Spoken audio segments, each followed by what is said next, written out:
Lewis and David.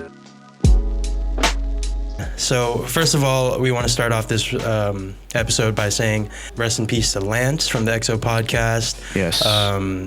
He's a big part of the EXO community. Even the Weeknd himself actually like shouted him out on this Twitter, and obviously this album is dedicated to him. I think this is what an amazing album to be dedicated. He really embodied everything about EXO, like just very friendly, very accepting, just fucked with Abel heavy. So, you know, whatever this means, we're dedicating this podcast to him. And yeah, you know, let's get right into After Hours.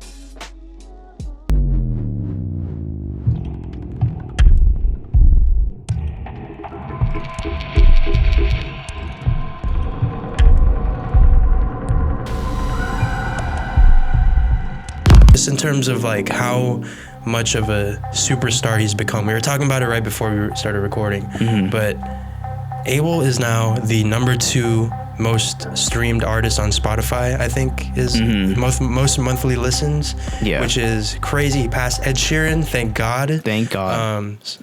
Yeah, Jesus Christ.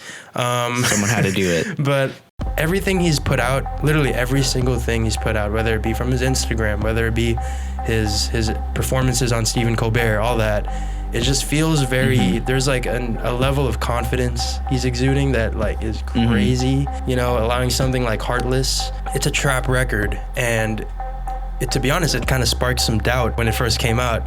You know, we loved it, but obviously the people who want that trilogy Abel were kind of worried. So making that your lead single is like is a big move. Fast forward to the SNL performances, and literally everything he does throughout those performances are like, it's like very calculated. It reminds me of the Joker. It's like the Joker in a way, where every single gesture, every single step he takes is something that he's thought about. I am mad that On the Couch isn't an album cut, to be honest. He definitely wrote that, by the way. He 100% wrote that. I choose to believe that.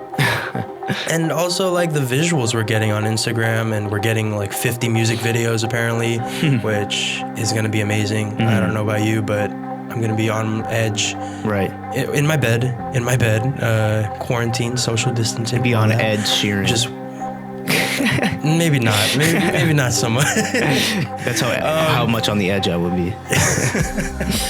to you. But I'll be just waiting for these music videos, because oh my God, I need to see whether or not he decides to make this a movie, and then I could totally see that. You know, whenever all these music videos come out, we get like a super cut. That'd be just I'm flipping off the walls right now. I think initial thoughts, but when that first track started, I was already like, oh shit, this is gonna be some otherworld type shit. Like, this is gonna be, he's basically like inviting us into his mind. Like, all right, we're about to go through some crazy void.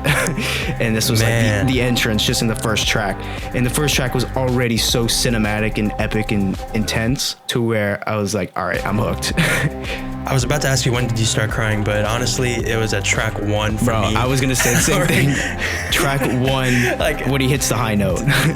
And also, let's talk about the biggest surprise of the album. No features. Yeah, I was very surprised. The entire time we were, you know, he released a track list, no features. We're like, all right, he's hiding the features. He said in that Zane Lowe interview that, like, you know, he doesn't like releasing track lists because like he wants to hide the features. So we thought this was his compromises. He'll release the track list, just hide the features. Nope. There's just no features, which I'm cool with. Yeah, and to be honest, I didn't even notice. I was just gonna say, features. Like, I kind of forgot that there could be features on this, you know. And I feel like, honestly, it wouldn't give the same effect if there were features on it.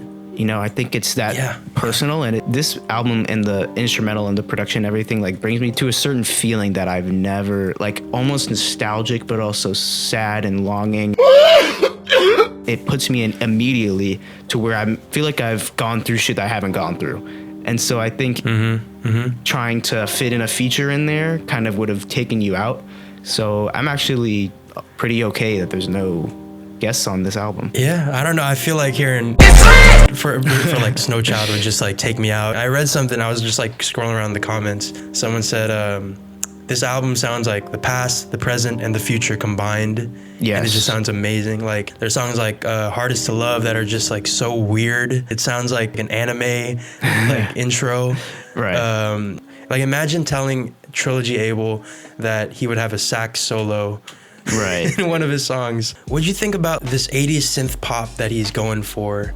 This it's like Depeche Mode, like there's like a lot of Elton John in it in terms of just like these melodies, but the lyrics are super dark.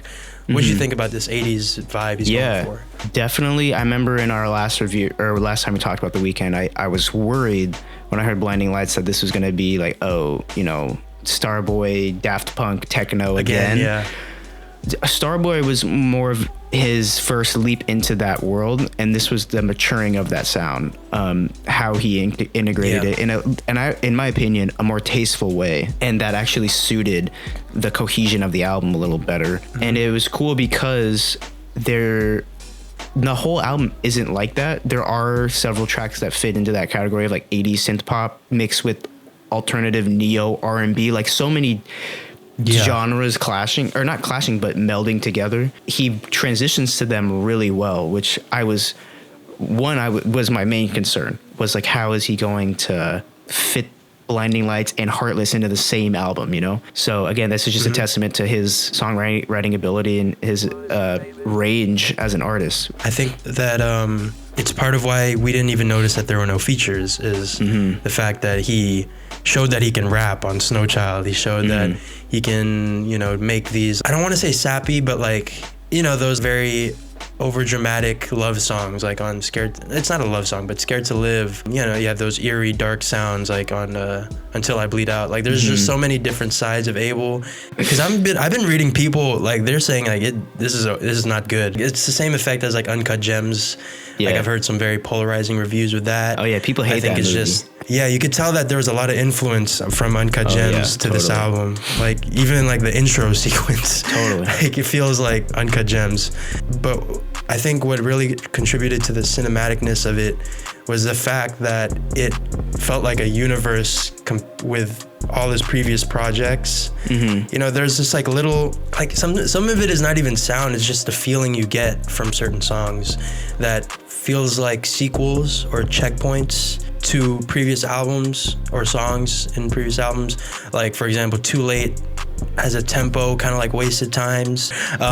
He has lyrics like I choose Vegas if they offer heaven's gates on Faith. And then Snow Child feels like a reminder if it was like Hungover. There's so many different. I have more to speak on that in a bit of I think why he did that. I think there's more to it than we see. But basically what I think is the way this album is structured and why we kind of get those Easter eggs or like those nods to past projects in terms of sound and lyrics. The beginning of this album where it starts with like the ballads and like goes into like the epic songs that we know him from, Trilogy or like Beauty Behind the Madness and stuff, I think is a testament to that era, which it then kind of transitions into the like Snow Child or like the rap era, and then from the rap to the synth pop, that's like his Starboy kind of chapter, and then it kind of ends and then it ends with the more current ballads that he's been doing, like with My Dear Melancholy and stuff like that. So I think this is kind of a recap of almost like the evolution of his sound, and which is why we find so many little Easter eggs and things from so many different projects, where I feel like that's how far he's going into self-reflecting, like let me make a whole album that goes through my whole discography at once kind of thing. So let's go ahead and give our ratings. Come on now. We all know what this was going to be for me, at least. I'm giving this a 10 out of 10. Oh, so shit. dense. This is Shakespeare. This is the Mona Lisa. This is everything I wanted and then some. Oh, I love him so much. Yeah, I think same here. This definitely was like leaps and bounds more than what I expected. And I definitely know that I'm going to be sitting on this album for a long time, just replaying. Like, I know what album's good when I just like want to find an excuse to listen to music just so I can like listen to the album. This is called After Hours and I'm listening to it in the morning. Right. So yeah, in that case, I think there was still a little bit left that I wish I had more of. You know, if this is just my personal taste, I wish there were more of the Until I Bleed Outs or the After Hours or the big epic ballads. In ratio to the more pop 80s synth. That is the only reason I will give it a 9.5. Literally, that's the only reason. It's not a bad album in any regards. No, I know. Yeah, but that is like my only gripe, which is literally just more of something he already does well at. What's up, guys? It's the other half of Our Thoughts podcast. Matthew Magnus here. At the end of the video, if you made it to this long, thank you so much for sticking around and viewing our initial review and initial thoughts of this insane album by The Weeknd that we've been anticipating for several years now, After Hours. And let us know what you guys thought of the album after initial listen. It's been about a week since it's been out. Hopefully you guys have been able to go through the rotation of that track list a few times. So let us know what your favorite tracks are, your least favorite tracks, and if you agree with our rating. But make sure you stick around and subscribe down below, because we are going to be posting another video this week, 2 videos in 1 week on Friday, about really going into a deep dive on what the story is, what this world and this character Abel has been creating and curating for the past couple months that he's been teasing us. And make sure you stick around that video, because we have that video's taken a while. We got a lot of dope ideas and effort put into that one, because that's like a video essay. So you'll see on Friday. Make sure you subscribe. But yeah, let us know in the comments below what you guys thought of this video and what you're looking forward to in terms of what you think is next for Abel and what you think this means for the music industry in general and Abel's career. But make sure you do all the good stuff. Leave a like, subscribe, comment down below. Follow us on Instagram at Our Thoughts Podcast, OurThoughts_pod on Twitter. Email us at OurThoughtsThePodcast@gmail.com. Find us on Apple Podcasts and Spotify and SoundCloud, or wherever you get your podcast needs fulfilled. And we will see you on Friday. Peace.